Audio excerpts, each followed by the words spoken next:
Entre ambos os pontos o perfil do terreno sofria bruscas variações, com desníveis de 20, 30 e mesmo 40 metros. Ao percorrer aquele inferno, pensei que se Judas Iscariotes tinha caído em algum daqueles barrancos, o mais provável é que estivesse despedaçado nas arestas cortantes das penhas. Por fim, João Marcos parou.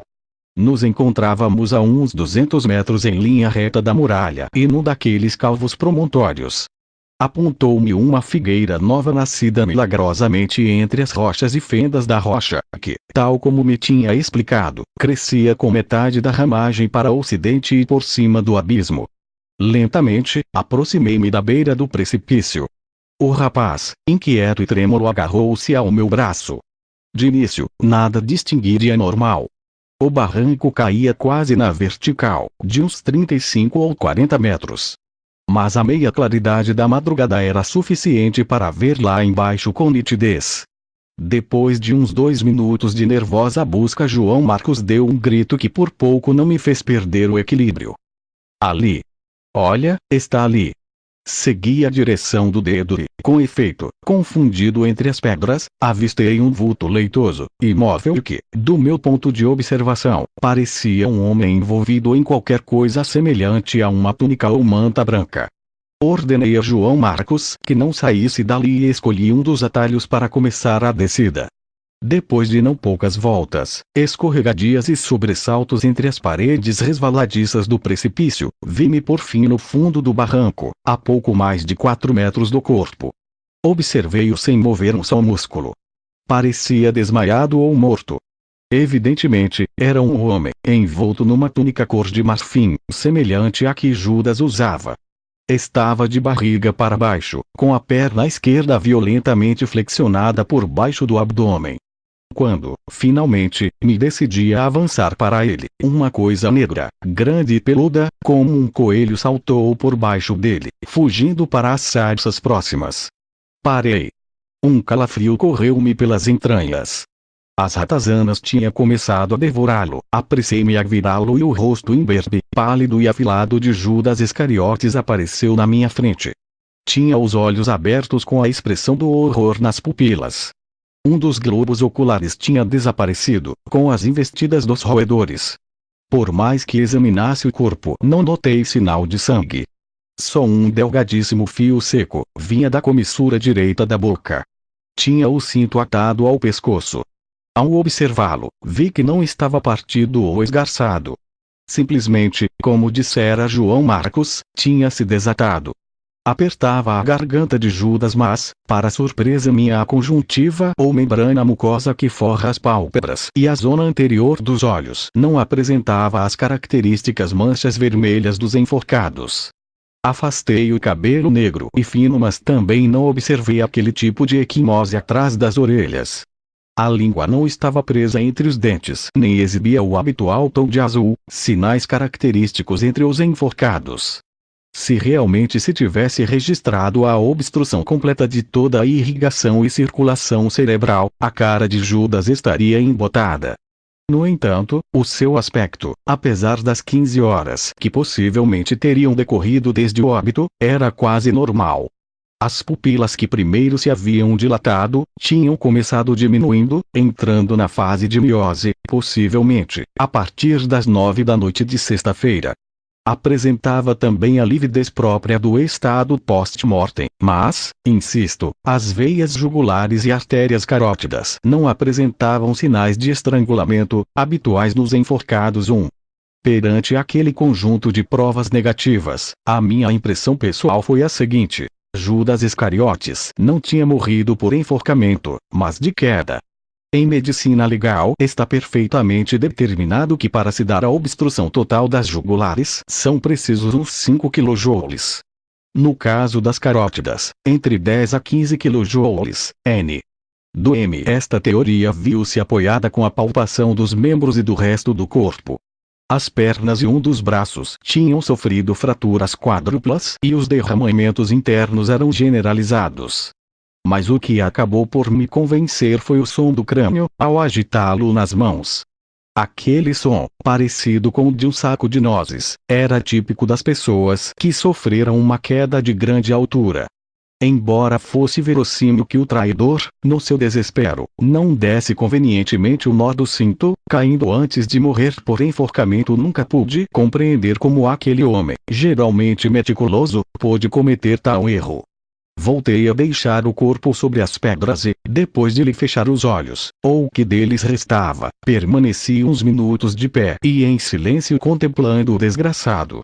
Perguntei-me se aquele Iscariotes, o homem de Cariote, filho de Simão, um homem ilustre e endinheirado da Judéia, discípulo de João Batista e atormentado investigador da verdade, merecia realmente um fim tão desolador. Regressei para junto do meu amigo, confirmando-lhe a morte de Judas. João Marcos tinha recuperado o manto do renegado e, lentamente, em silêncio, voltamos a Jerusalém.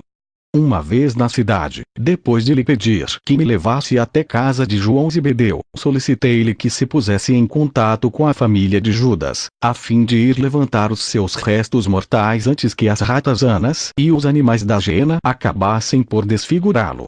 Com grande diligência, como era seu hábito, o filho dos Marcos cumpriu o meu novo pedido. João Zebedeu não me esperava, mas recebeu-me com um abraço caloroso. Dispunha de uma casinha de um só piso, muito humilde e quase vazia, na zona norte da cidade. No bairro que, então, começava a crescer e era conhecido por Bazata. Evitei um caldeiro em que ardiam alguns pequenos troncos e que estava destinado geralmente a afugentar os insetos e mosquitos, e atravessei o umbral da porta. Dentro da única dependência, muito mal iluminada por uma candeia de azeite, logo distingui 4 mulheres. Eram Maria, mãe de Jesus, sua irmã, Miriam, Salomé, mãe de João, e a jovem Ruth, irmã do Nazareno. Não havia cadeiras nem bancos e o Zebedeu convidou-me a que me sentasse numa das esteiras estendidas sobre a terra batida que era o chão da casa. Estranhei a singular austeridade daquela morada, com um telhado leve à base de ramadas cobertas de terra e barro e sem uma só janela ou fresta.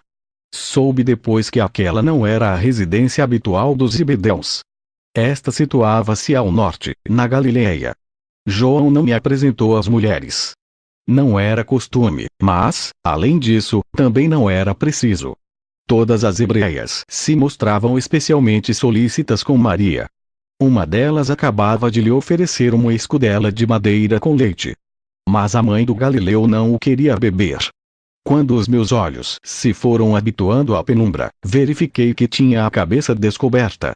O cabelo era muito mais negro do que pensara. Penteava-se com risca ao meio, recolhendo na nuca uma sedosa e negríssima massa de cabelo. As olheiras, muito mais acentuadas que no momento do encontro com o crucificado, refletiam uma noite sem dormir e sofrimento. Estava sentada numa daquelas grosseiras esteiras de palma e de junco, com o corpo e a cabeça encostados à parede de adobe, olhos semicerrados. De vez em quando, um suspiro profundo agitava todo o seu ser e os bonitos olhos rasgados entreabriam-se. Por um momento, ao perceber da amargura resignada daquela hebreia, senti-me desfalecer. Não tinha coragem para a interrogar. As forças e o ânimo pareciam fugir-me, diminuído como me sentia perante a angústia de uma mãe que acabava de perder o filho primogênito. Como podia iniciar o diálogo? Com que coragem ia enfrentar aquela mulher, destruída pela dor, para lhe pedir que me falasse de seu filho, da sua infância e da sua não menos ignorada juventude? Foi João quem, sem querer, me facilitou tão árduo trabalho, previsto por Cavalo de Troia, como um dos últimos objetivos da minha missão. Depois de sacudir um velho e enegrecido couro de cabra, o discípulo encheu outra escudela de madeira com leite espesso e ácido, pedindo-me que aceitasse o humilde alimento. Não te incomodes com o cheiro, disse-me. Sacia melhor a sede. Não quis melindrá-lo e bebi a escudela pestilenta, esforçando-me por fechar os olhos e reter a respiração.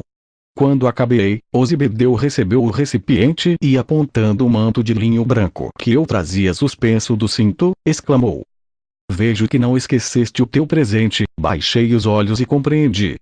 E embora aquela espécie de chale tivesse sido comprado para Marta, a irmã de Lázaro, a genial sugestão do discípulo alterou os meus planos. Efetivamente, Aquele podia ser o meio ideal para ganhar a estima e confiança de Maria, como não me ocorrera aquilo antes. Tomei-o nas mãos e, levantando-me, aproximei-me do canto onde descansava. Ajoelhei-me na sua frente e, estendendo para ela o rico presente, roguei-lhe que se dignasse aceitá-lo. Maria e as mulheres que a rodeavam olharam-me e entreolharam-se. Mas, por fim, a mãe do Rabi, afastando-se da parede, pegou no manto e envolveu-me no seu olhar profundo. Um olhar que me lembrou do filho. João, atento e solícito, aproximou a candeia de barro, para que Maria pudesse contemplar melhor a finíssima textura do linho. Então, à luz da lanterna de azeite, os olhos daquela mulher surgiram na minha frente em toda a sua formosura, eram verdes.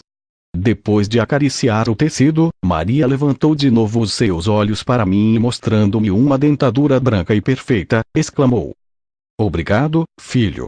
Era a primeira vez que escutava aquela voz forte, no entanto, quente e firme. A partir daquele instante, 8 da manhã, aproximadamente, e depois de João Zebedeu lhe explicar quem eu era e por que estava ali, Maria cedeu com agrado a falar-me de Jesus, dos seus primeiros anos em Nazaré, das viagens pelo Mediterrâneo e da morte em acidente de trabalho de seu esposo, o construtor e carpinteiro chamado José. Tentando ordenar as ideias e os milhares de temas que se agitavam na minha mente, comecei por lhe fazer perguntas sobre o nascimento do gigante 1. Pelas 11h30 a nossa conversa viu-se interrompida com a chegada de Jude e José de Arimateia.